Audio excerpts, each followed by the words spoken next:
ये 6 किलो की मेटल की बॉल एक शैतानी गोला है। किस्से कहानियों वाली नहीं, असली दुनिया का एक शैतानी गोला, और इसका नाम भी दिया गया है डीमॉन कोर। बात है 1945 की, जब जापान के ऊपर हिरोशिमा और नागासाकी में यूएसए ने 2 एटॉमिक बॉम्ब गिराए। तब उन 2 बॉम्ब की दहशत इतनी भयंकर थी कि जापान को सरेंडर करना पड़ा, और दुनिया ने भी ये देखा कि कितना खतरनाक हो सकता है इसका इम्पैक्ट। हर किसी ने यहाँ पर वॉर जो है रोक दी, जिससे कि यूएसए को और बॉम्ब इस्तेमाल नहीं करना पड़ा, जो कि उनके पास एक और बॉम्ब तैयार था। अब जो ये बॉम्ब बचा हुआ था, इसके ऊपर और रिसर्च करना चालू हुआ।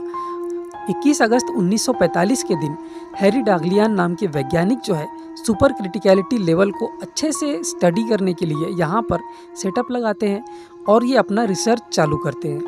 तो जिसके लिए इन्होंने यहाँ पर एक मीटर रखा जो कि रेडिएशन जो है वो मेज़र करता था। तो वो ऑब्ज़र्व करना चाहते थे कि जैसे जैसे हम इसके सुपर क्रिटिकलिटी लेवल के क्लोज जाते जाएंगे तो हमारा जो रेडिएशन है वो किस तरीके से यहाँ पर इंक्रीज़ होगा, वो ऑब्ज़र्व करना चाहते थे। तो सबसे पहले तो हम ये समझ लेंगे कि न्यूक्लियर चेन रिएक्शन आखिर होती कैसे है। देखो, यूरेनियम हो गया, प्लूटोनियम हो गया, इनमें से हमेशा जो है एनर्जी डिके होती रहती है, यानी कि इनमें से न्यूट्रॉन्स निकल कर बाहर जाते रहते हैं। तो अगर किसी तरह इन निकलने वाले न्यूट्रॉन्स को वापस ट्रैप करके उसी के अंदर भेज दिया जाए, तो ऐसे में एक चेन रिएक्शन स्टार्ट होता है और बहुत बड़ी मात्रा में रेडिएशन प्लस हीट और बहुत सारी अल्फ़ा और गामा जितनी भी रेडिएशंस होती हैं वो निकलती है। इसी को हम न्यूक्लियर फिजन प्रोसेस कहते हैं।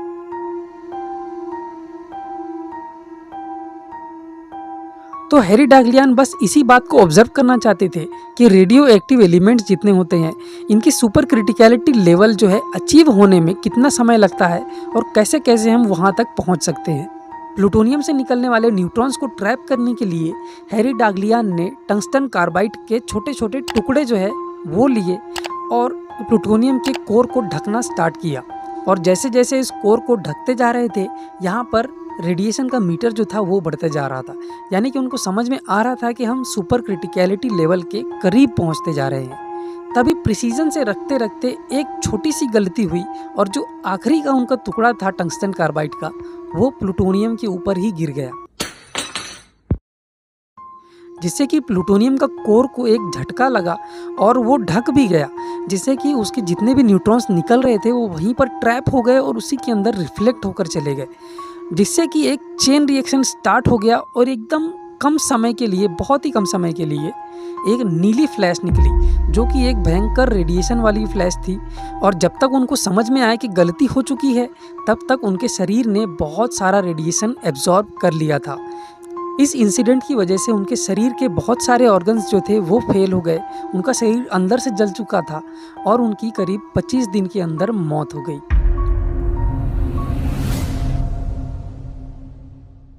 और मौत के बाद भी उन्होंने अपनी बॉडी जो है वो विज्ञान को समर्पित कर दी, जिससे कि उनके बॉडी के ऊपर जो है उन्होंने रिसर्च किया वैज्ञानिकों ने और पाया कि किस तरीके से जो है रिएक्शन हो सकता है इंसानी शरीर के ऊपर और इससे बचने के क्या क्या उपाय हो सकते हैं। लेकिन शैतानी गोला यहीं पर नहीं रुका। इस इंसिडेंट के ठीक 9 महीने बाद एक और इंसिडेंट होता है। लोइस टोलिन नाम के वैज्ञानिक यहाँ पर सेम सेटअप, सेम ऑब्जर्वेशन और सेम जो है प्रोसेस के साथ वही काम करते हैं। उन्हें सब कुछ पहले से पता था कि एक छोटी सी गलती बहुत भारी पड़ सकती है, फिर भी उन्होंने वही प्रोसेस करना फिर से स्टार्ट किया। लेकिन यहाँ पर प्लूटोनियम को ढकने के लिए स्फेरिकल शेप का जो है इस्तेमाल किया गया।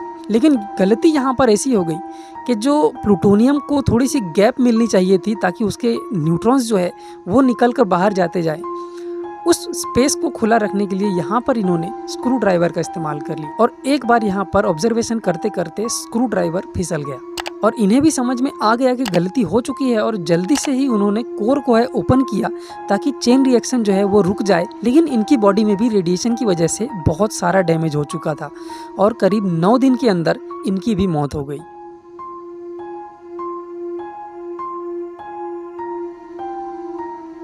तब से इस कोर को जो है कहीं पर इस्तेमाल नहीं किया गया और जैसा का वैसा रखा हुआ है म्यूजियम में और इसको नाम दे दिया गया डीमॉन कोर। तो इस वीडियो को अगर यहाँ तक आपने देख लिया है तो एक लाइक ज़रूर कर देना, और मैं ऐसे ही इन्फॉर्मेशनल वीडियोस बनाता रहता हूँ, तो मेक श्योर कि आपने चैनल को सब्सक्राइब ज़रूर कर लिया हो। मिलते हैं अगले वीडियो में।